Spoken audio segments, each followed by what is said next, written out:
Welcome back to the Lovin Dubai show. It is a sad day for tenants. We delve deep into the RERA calculator index update. We also spoke about the new way scammers are trying to dupe you and the Measles case found on the Abu Dhabi flight. And so we would really love if you would subscribe to the Lovin Dubai show podcast wherever you get your podcasts from. And don't forget to enjoy the show. Good morning, Dubai. Welcome back to the Lovin Dubai show, where we go through the top trending stories that everyone across the country is talking about. Our top story for you today: the new way scammers are trying to dupe you. As well, a measles case was found on an Abu Dhabi flight. We're talking about the real Ramadan hero in Dubai. And why a lightning strike over Dubai? Dividing opinion, of course. Also, we are going to have a sit down with an expert to talk all about the latest RERA calculator index update and how it will affect tenants. As well, it is day 160 days since the genocide began in Gaza. And according to the Palestinian Ministry of Health in the Gaza Strip, the death toll has risen up to 31,272, while 73,024 have been injured and more than 1.9 people have been displaced from their homes. Now, the Dubai iftar time for today is 6:31 p.m. You can find up-to-date prayer times on Lovin Dubai website. Good morning to everyone tuning in on Facebook, Twitter, Instagram, YouTube, TikTok, and also our podcast listeners. We love to read your comments before, during, and after the show. McGinnis8399. Oh, McGinnis. I always get your name wrong, McGinnis. I don't know why. She says she can't hear us. So if anyone else have audio issues, drop it in the comments and we'll try and fix them. We were having a little bit of tech difficulties, but we're live, we're here, we're morning. Good morning. We are here. We are. Which is what matters. But I want to tell you about something, Casey. Go. So, shoot. You know, it's Ramadan, right? And we are fasting, sleeping, working, and we are exhausted. And you think that this is, oh my God, I have a lot on my plate. But then I was on TikTok and I saw, how can Taylor Swift pull off such a lifestyle? I mean, performing for 3 hours, flying back and forth to see her boyfriend, and a lot more. But let's be real, she's not fasting. She's not fasting. I mean, okay, fine. Yeah. Well, thank you, Casey. You're giving me the reality check, because actually, when you're fasting and you're not eating, your brain just shuts off. But still, even if I am eating, I wouldn't be able to do what she does. But can we recognize the fact that Taylor Swift is not only is she a performer, she's basically an athlete. She is. At the peak of her game. And sometimes we look at Cristiano Ronaldo, people call him a machine. Taylor Swift is a machine. Apparently she's doing 44 songs on a treadmill, not taking a break. She's running 3 hours and 15 minutes. And what were you saying? Like, she ups the tempo, she drops it depending on the song? Yes. What she has done is that I was so interested, because I want to be Taylor Swift. Of course, I'm like, of course. I mean, I don't want to be her. I can't sing, but I would want to have her stamina, of her boss energy. Exactly, her boss energy, and how she runs and sings as if like there's no tomorrow. And I googled, and apparently through an interview, she has said that before her Eras tour, she would run for 3 hours while singing her full song list. But how can we? I get that, but how can we also be surprised by that? Because, as you've said before, on stage, it is a 2 to 3 hour show. Yeah. She's not pulling a Kanye, going out for 5 minutes and leaving. She's got a long set performance, and she's got outfit changes. She's like, singing at the top of her lungs. Like, of course she has to put that in. She does, but then again, like I just can never. I mean, I go for a walk after like an hour, and it's a walk. It's a walk, you guys. It's not even a run. After 1 hour, I'm like, oh, I'm tired. I need to go back home. And I just like, and I don't know. And apparently she jogs for slow songs. Yeah. And runs for fast songs. So what are we doing here? We compare yourselves to Taylor, like peak performer, athlete, superstar. But her work requirements are much different to yours and mine. So if it was required, and if we were going to make millions and millions of dollars and also pursuing our passion and making a lot of people happy, would you put in that? I'm sure you would. And also if it came naturally, if it was a natural progression. Or right now, if I said, hey, Farah, you can be Taylor Swift, you can perform in front of millions, the world will love you, you can do no wrong, you'll have all the money and all the riches in the world, and hopefully you're happy if you put in this groundwork. Yes or no? That is a very tricky situation. But again, like there are... Because like there are other performers, you know what I mean. Like she is Ed Sheeran, exactly. For example, like stands with his guitar. Yeah, but he's great. We love Ed. I think at this point, Taylor Swift, if she is watching us, she would for sure be like, "Oh, I am loving Dubai." But I mean, just like I don't know, just like a very. No, she's definitely not saying that. You never know. She has to come here, and then I will believe Taylor Swift saying that. I would do anything for her to come here. Anything. But aside from that, I think that she literally, like, because she did say that she re-recorded all of her albums. Yeah. And she wanted, and she called it the Eras Tour because like she recorded all of her albums and she is singing it all. You know, like I think a few songs from every and each album, just to give her fans the experience. Love that. And she said, you know, I read yesterday, she was like, because of her fans, and she recognizes, you know, because of it's due to her fans that she is here, that she will go on stage and give the best performance no matter what happens, even if she's sick, even if she's tired, even if she's exhausted. And she said that she would like work out like that severely, but for her rest days, because of course our bodies need rest, she would stay in bed and not get up unless it's like an emergency. She is a peak performer, top tier. It's 8:41. Let's jump into our top stories. People who are not top tier. Yeah, so scammers are everywhere. However, scammers are now using video calls to dupe you. Of course, almost every Dubai restaurant has been exposed to either scam calls, emails, messages claiming to have your information or that you need to update your information and even send you documents that can be as believable as the original documents. But it seems like scammers are now using video calls all in hopes of making it believable. So, every now and then, actually quite regularly, people will send us the scams that they get and they DM it to us on Instagram. Thank you always so much for sending those through to us. Generally, it's like a letter from Emirates Post or a message from Dubai Police. But in this case, someone sent us this video and we want to make you aware that authorities will never contact you via video call. They especially wouldn't be wearing a mask when they do it. So if you get a video call and you think, oh, because it's a call, it's more believable, it's still a scam. This is never going to happen.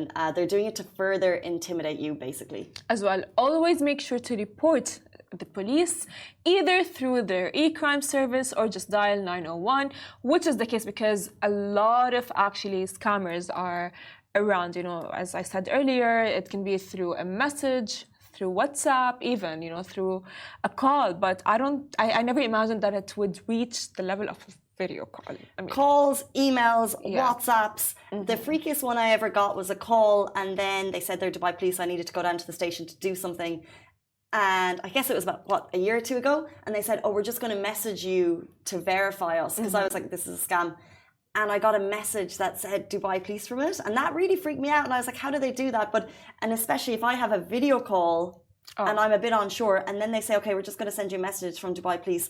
It could be very believable. It could be very believable, but Dubai Police are never going to call you like this. Also, that uniform is whack, and they're not going to be wearing a mask to hide their identity. So, just a little update on scammers. Only follow official channels. If you get like an email, make sure that the email is from a registered email domain, not like at crazyface. 100%. Just and report them. You know, and by the way, the e-crime website replies to you really fast because I have reported a crime through the e-crimes website. They're really good. They are really fast and very quick because I remember I got a scam and I thought like, oh my God, what am I going to do? The website's going to take so long. They're not going to reply to me, but they did. Yeah, they're super on the ball. They are. which is honestly amazing. So now let's jump to our next story. A measles case was found on Abu Dhabi flight. A measles case was diagnosed and caught on Etihad Airways on the 9th of March on a flight from Abu Dhabi to Dublin, and passengers on that flight have been asked to look out for symptoms of measles. Now, the Irish Public Health agency initially disclosed that they were informed of a verified measles case in a resident who traveled abroad, Etihad Airways flight EY45, and as well the previous Saturday. Passengers from the flight have been strongly encouraged to monitor themselves for measles symptoms, particularly those considered high risk, such as pregnant women, individuals with compromised immune systems, and also infants, and to reach out to health authorities if symptoms arise. Now, some of the symptoms that we all need to look out for, cold-like symptoms, such as a runny nose, sneezing, and a cough, sore red eyes, that might be sensitive to light as well. Now, watery eyes, swollen eyes, high temperature, fever, which may reach around 40 degrees, as well as small grayish white spots in the mouth, ashes and pains, and as well loss of appetite. So if you do know anyone flying on that flight in particular, keep an eye out for those symptoms, particularly, as we said, if you're in the vulnerable groups, such as pregnant women, people with compromised immune systems, and also infants. It's 8:45. We're going to jump into our next story, and also do stay tuned if you want those updates on the RERA calculator, because we're going to have that later in the show. So today we are acknowledging a hero, and if you know, you know. This man is the ultimate Ramadan star. Every year, he is the man who lights up your TV screens and fires up those iftar cannons so people can begin to break fast. I mean, I can confirm Ramadan is nothing without this guy, as we wait with anticipation daily for the signal for him to fire up the cannons. I mean, I remember him ever since childhood, Casey. I'm not even joking. My sister and I would open the TV and we would stand like very close to the TV and just wait for him to be like, it's like, oh, vroom, and then does that, and then it's like the salute, and everyone marches. It's got that nostalgic sense as well, and it's all over TVs. And when you go to iftars, they have it up on the big screens as well, which is really nice. But this is a man who therefore isn't breaking fast with his family, so he can acknowledge it and make sure that you break fast with yours at the right time. Because wasn't it traditionally that obviously when people didn't have clocks, how would they know the exact time? They would know from like the adhan. You know, it's like when the mosque goes like Allahu Akbar. But traditionally as well, it's like a tradition between like families. It's like, open the TV. And this guy would pop up on my TV because like he is, he pulls up the canon based on the Dubai timing. And we would all like sit there. Like my sister and I remember we would stand very close to the TV and just like wait for him. What's your favorite Ramadan tradition? My favorite one is watching the guy pull the camera. Do you still do it? We still do. We still do. We have it just like on TV. It's always there. It's just like it's a thing that we have been doing for so long, ever since I was like a baby, and I remember that so vividly and so well with my sister. So it's still a thing, even though we do as well, here. Thank God we live next to a mosque. So we do hear like the Allahu Akbar, and then we fast on it. But then we just wait for him. Just for like, I don't know, it's like a confirmation, like, hey, we can eat now. And it's just like amazing. It's like it's very heartwarming. It's a tradition. That is my favorite. Okay, let's jump into our next story. This is dividing opinions. So people think this lightning strike looks like Palestine. So a lightning strike lit up over Dubai last week, and some internet users are suggesting that it looks like Palestine, while others not so much. So now some citizens jumped onto social media this week to highlight the similarities of the strike that hit over Dubai and a map of Palestine.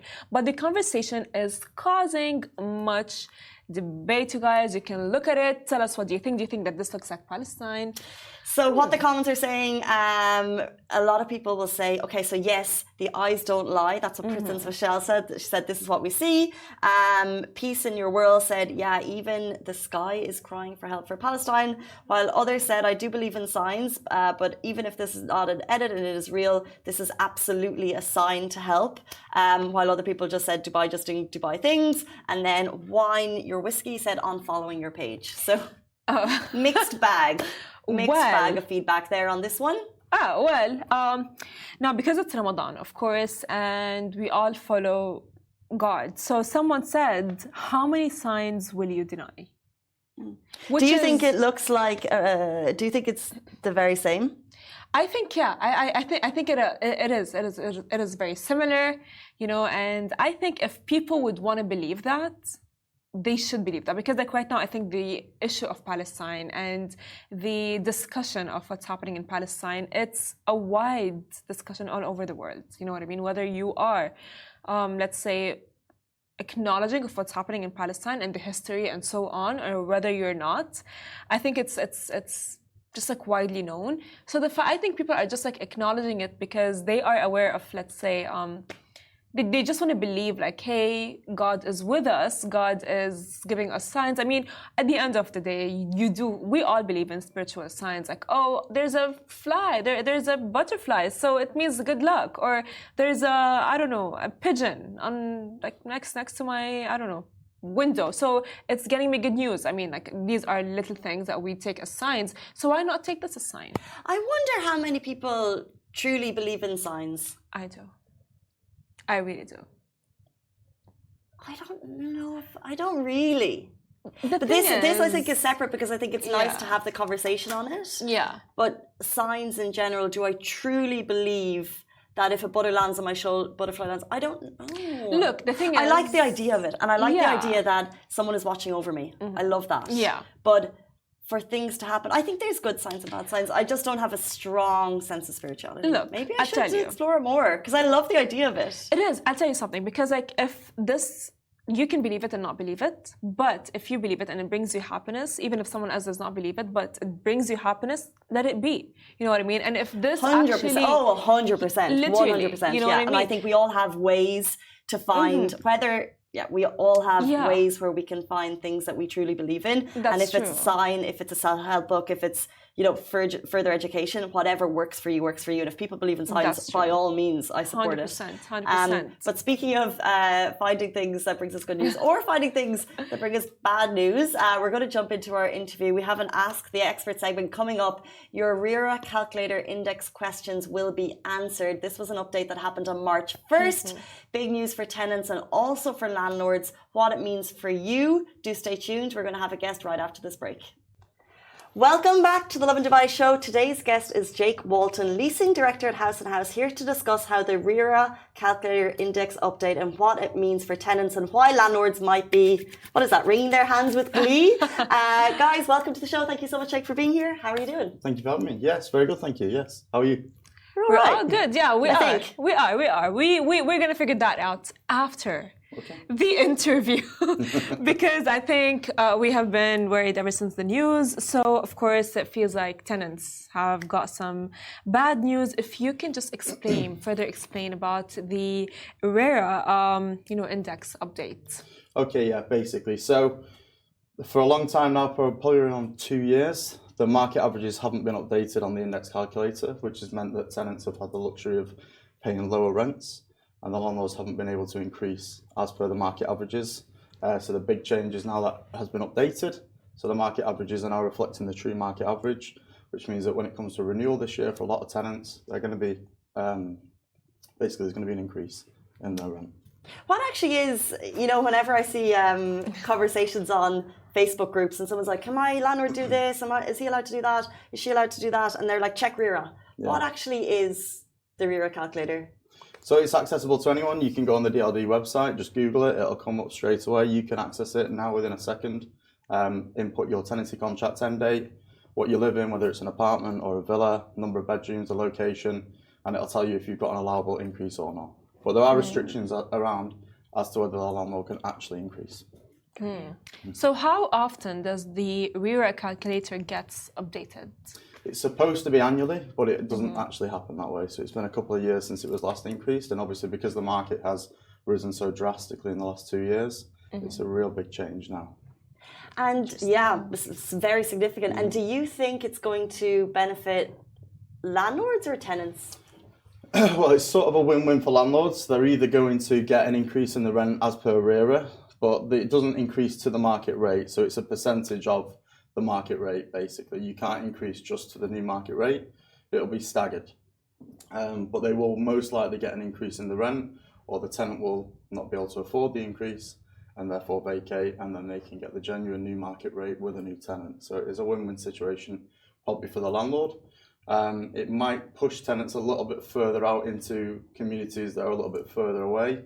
Gone are the days of maybe the 20-minute drive where you are close to the mall or the marina or the Burj or your place of work. You might have to find accommodation in communities a little bit further afield. So yeah, there might be some compromises to be made, unfortunately, in the year ahead. Now, with this update, are there like specific locations that are going to be, let's say, impacted, or let's say, is that going to be benefiting like landlords, like in specific locations? Well, those that have seen the biggest increases, on average, I think the rents went up by something like 27% in 22 and 19% last year. So on average, it's gone up everywhere, but certain communities, certain layouts, certain types have seen much bigger increases. So every individual case is individual. So I'd advise tenants to come and check the RERA calculator themselves and see where they sit with it.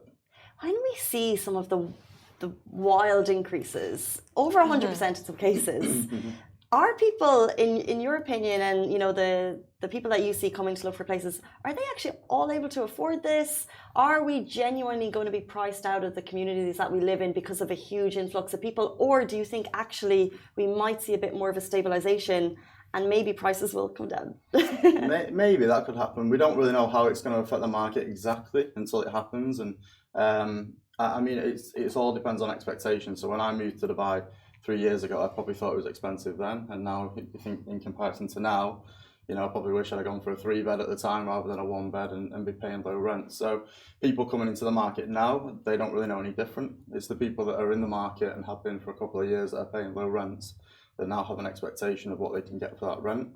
But unfortunately, the market has moved and we have to move with the market. So, yeah, it's a scary time. One thing I would say though, Let's get the tissues. if your renewal is within the next 90 days, as of now, and your landlord hasn't spoken to you, he can't increase. He has to give you sufficient notice to increase. So if it's 89 days until the end of your contract and the landlord hasn't issued an increase, then he can't increase the rent. And again, he can only increase it as per the RERA index calculator by a maximum of 20% and no more. Okay. So with the following update, will this benefit tenants or landlords more? I think it's a little bit of a win-win for landlords, but it could also see a lot of stock come into the market if tenants are then, as I say, unfortunately having to be pushed out to other communities. It might free up stock in those communities, and therefore that could essentially bring prices down a little bit if more stock comes into the market. But that remains to be seen, so we'll have to see how much of an effect that has. So, as an overall summary, how do you think it will affect property prices in the coming year? I think prices in the communities, so if you go out towards maybe Dubai land, if you go down Sakim and you're looking into like Mirror Oasis or Town Square, the Mac Hills, Moudon, even the Mac Hills too, these are the communities that has always been good value for money because it's a little bit further away. You might find that people are now having to move in the last year or so. That's been happening anyway. And as these communities are popping up like Expo City and Emaar South, a little bit further away, people are now having to compromise and understand that it might take them 45 minutes to get to work rather than 20 minutes and move out there. So they can essentially spend a similar amount, but your location is going to be a little bit different. So has the RERA calculator influenced rental decisions? Rental decisions? Yes. Yeah, so it's only relevant on renewal. So yeah, a lot of people take their eye off the market. If you're not in real estate like us, you probably just go to your job and you get on with it and you don't think about your rent, and then all of a sudden it's renewal and your landlord increases. You don't realise what's happened with the market. So it's out of sight, out of mind a little bit, and it will come as a surprise for a lot of people. So I think you just need to try and get ahead of it. Do check the calculator. Make sure that if you're unclear on any regulation, then reach out to a broker, a real estate agency that's trusted that can give you the right advice, or at the RDC, which is the Rental Dispute Centre, and they can get the right advice, or RERA. I think that's really smart advice as tenants. Just try and get ahead of it, just to be aware, so it's not a major shock. before you coming on the show, we put the question to the audience if anyone had questions, and one or two came in that are quite specific. One, we've covered a few already, but someone is asking, so an increase apartment in Leanne community is 20%, while a villa increase is 5%. Why is the value of the increase higher on apartments over villas? It's not necessarily the type of property that matters, it's the market increase. So it's staggered. So if your current rent is 0 to 10% below the market rate, then they can't increase at all. And if it's 11 to 20%, they can increase by 5, 21 to 30%, then increase by 10%, and 31 to 40% is 15% increase, and anything over 40% then increase by a maximum of 20%. So it doesn't really matter whether it's a villa or an apartment, it's just specific to that location or that unit type. There's another question as well from our audience and as well from me. So is the rise of rent prices for everyone or only some specific areas? Yeah, so there might be some that aren't applicable. You know, if you've not been there very long, then you might be paying fairly close to the market rate anyway. So therefore the increase in the market rate has not been enough to justify a rental increase. You may find that landlords just try their luck and issue the rental increase anyway, so that's why you need to understand what your rights are as a tenant and seek the right advice and potentially reject those requests if they come through. Just as we get towards the end of the show, just a question. Have you ever spoken to a landlord who struggles with the morality of adding 20% onto the rent? Say, for example, they've got someone in their home for about 2 years, and then have you ever had those conversations? Yeah, I'm sure there's lots of landlords out there that will see reason, and for a lot of landlords, a great tenant means more than the money. So it's their property at the end of the day. They might only have 1 unit, they might have 100 units, but sometimes having a good tenant that looks after that property, that is no hassle, that they have a good relationship with, means more to the landlord. Now, yes, we're talking about regulation in terms of actual specific increases, but there's nothing to suggest that you and your landlord can't have an open conversation and amicably agree a different increase.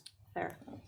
I mean, honestly, because Casey, I've told Casey, because we are actually planning on moving very soon.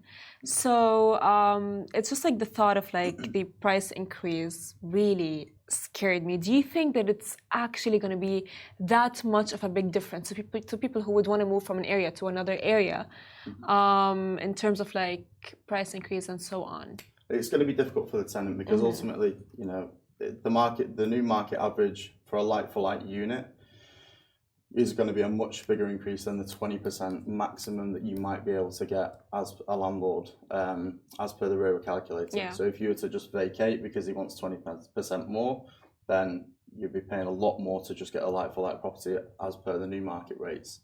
So that would essentially mean you'd have to move further afield or change your criteria a little bit or compromise. So yeah, it depends on your situation, really.